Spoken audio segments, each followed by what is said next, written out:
CAF Colonel Ronnie Gardner. Ronnie Gardner was born in 1944 in Lubbock, Texas. The skies over the Texas Panhandle saw many World War II aircraft barnstorming the towns below. From a young age, Gardner longed to fly, and that he did. Gardner graduated from Texas Tech in 1967 and soon began work as a civilian flight instructor for the U.S. Air Force.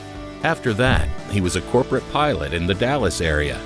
It was about this time he learned about the CAF, then called Confederate Air Force, and joined up as a colonel member in April 1970.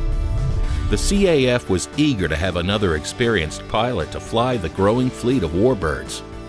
Not long after Gardner joined, he was asked to fly in Transpo 72, the U.S. International Transportation Exposition that took place in Washington, D.C. on May 27th through June 4th in 1972. There were 18 CAF aircraft that participated in the Transpo flyover, where the nation's aviation heritage was exhibited on the world stage.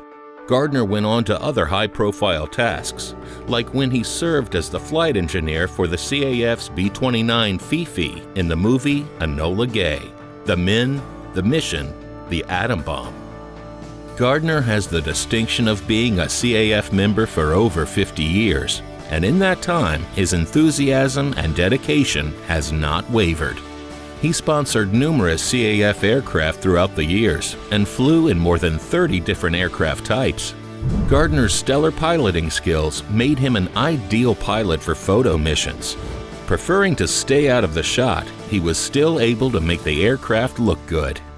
Gardner encouraged many photographers and friends he knew to take up aviation photography.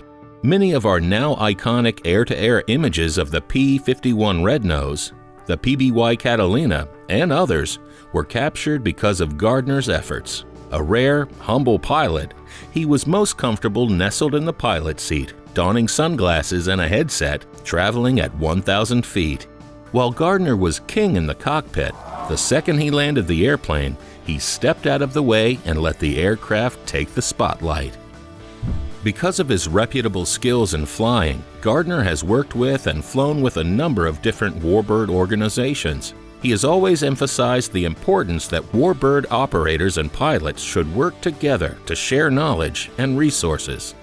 Gardner's greatest contribution to the CAF during his tenure has been his willingness to share his knowledge with others. There are very few people who have the flight experience in vintage aircraft that Gardner has.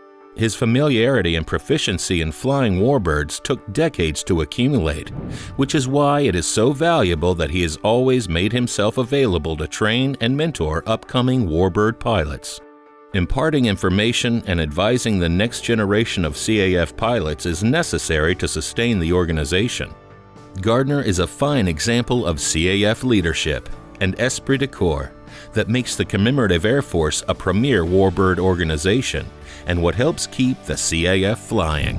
The Commemorative Air Force salutes Ronnie Gardner for his service.